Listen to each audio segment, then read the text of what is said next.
मला वाटतं एकतर सुरुवातीपासूनच लाडकी बहीण योजना ही लाडक्या बहिणींना त्यांच्या आयुष्यामध्ये आनंदाचे काही क्षण महायुतीचं सरकार देऊ शकले म्हणून ती त्यांना रुचली आहे। पण विरोधकांना सुरुवातीपासूनच त्या ठिकाणी ही योजना ही त्यांच्या कुठेतरी नजरेमध्ये खुपत आलेली आहे। साधारणपणे या संदर्भातला आम्ही वारंवार राज्याचे मुख्यमंत्री फडणवीस साहेब असतील, उपमुख्यमंत्री शिंदे साहेब असतील, अजितदादा असतील आणि विभागाची मंत्री म्हणून मी सुद्धा असेल, आम्ही साधारणपणे माध्यमांना वेळोवेळी या संदर्भातली माहिती ही देत आलेलो आहोत।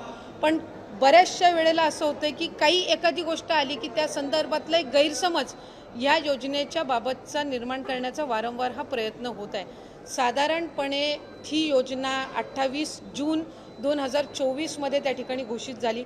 1 जुलैपासून त्या संदर्भातले फॉर्म भरण्याची सुरुवात झाली।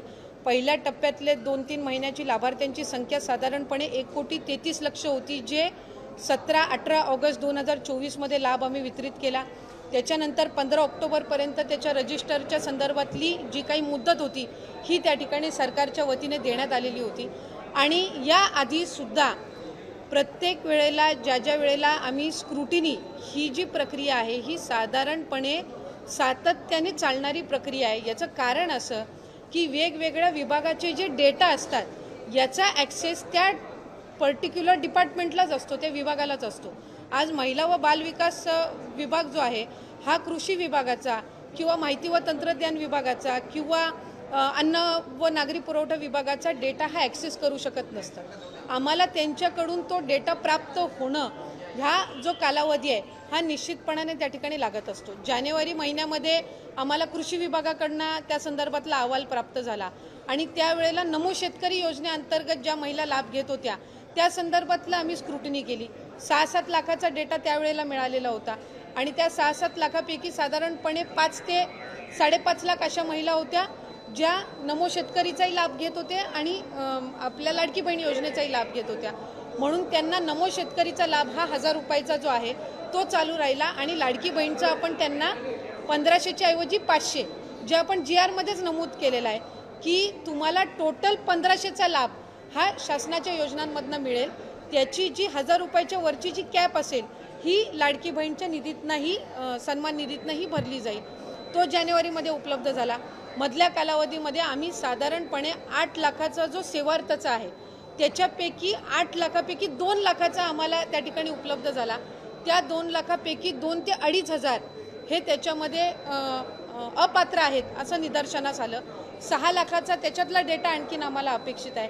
आता 26 लाखाचा जो डेटा आम्हाला माहिती व तंत्रज्ञान विभागाकडून प्राप्त झालेला आहे याची स्क्रुटिनी आम्ही विभाग म्हणून करतोय। एक गोष्ट आपण समजून घेतली पाहिजे की आम्ही प्रत्येक विभागाकडे त्यांचा डेटा मागितलेला आहे आणि तो डेटा आमच्याकडे विभागाकडे प्राप्त झाल्यानंतर त्या संदर्भातली स्क्रुटिनी होत असते।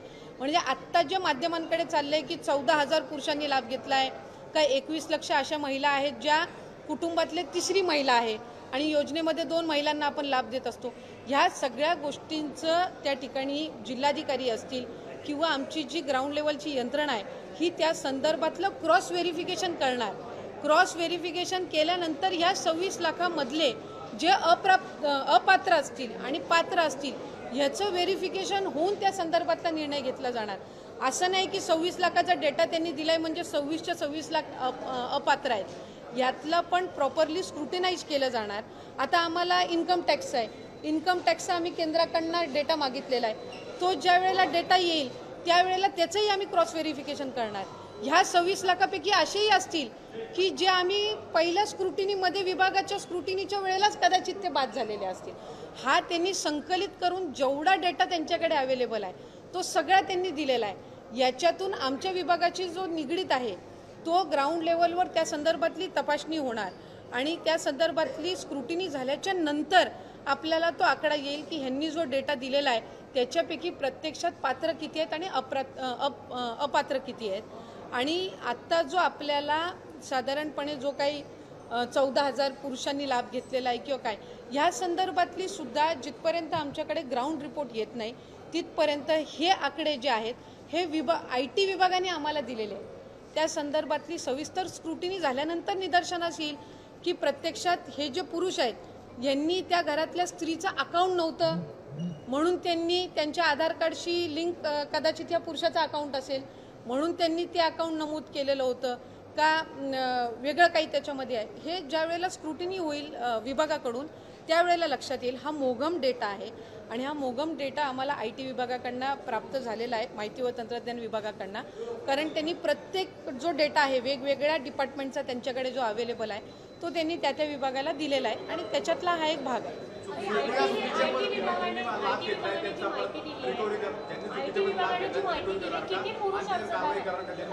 मी आपल्याला मगाशी नमूद केलं की साधारणपणे त्यांनी जी काही 14,000 14,500 दिलेला आहे हा मोघम डेटा आहे.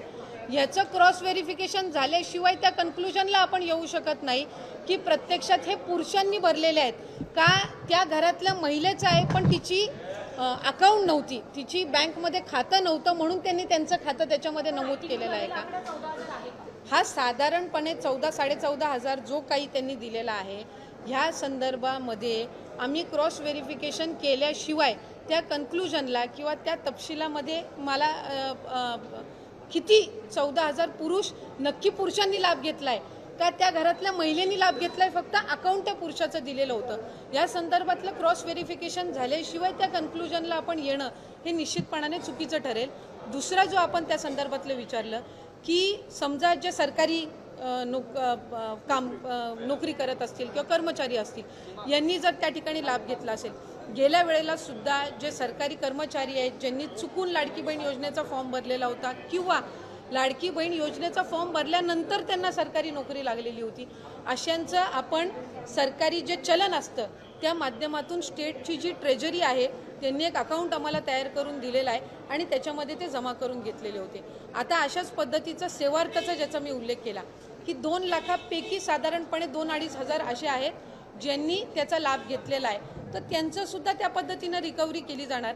पुढं आणखीन 6 लाख आहेत सेवार्थाचं, यांच्या संदर्भातलं पण स्क्रुटिनी झाल्यानंतर त्यांच्यातले जे काही येतील तर त्या संदर्भातली रिकव्हरी होईल. कुठलंही अनियमितता ह्याच्यामध्ये राहता कामा नये, कुठल्याही चुकीच्या व्यक्तीला याच्यामध्ये लाभ जाता कामा नये, या संदर्भातली ही प्रोसिजर आहे. आणि मला आवर्जून माध्यमांच्या द्वारे त्या ठिकाणी राज्याच्या 13 कोटी जनतेला सांगायचे, बहिणींना सुद्धा सांगायचे की आम्ही याच्यामध्ये कुठलीही कमतरता न राहता कामा आणि प्रत्येक विभागाचा जसा जसा आमच्याकडे डेटा येईल, स्क्रुटिनी ही साधारणपणे रुटीन प्रोसिजर आहे आणि ती होत राहणार आहे. त्या संदर्भामध्ये असं नाही आहे की आता ही कंप्लीट 100% प्रोसिजर झाली. जसं मी म्हटलं की आता आम्हाला IT विभागाने डेटा दिला आहे, थोड्या दिवसांनी आमच्याकडे केंद्राचा इन्कम टॅक्सचा डेटा येईल, त्याच्यानंतर परिवहन विभागाचा काही डेटा येईल. तर जसं जसं त्यांचा डेटा येत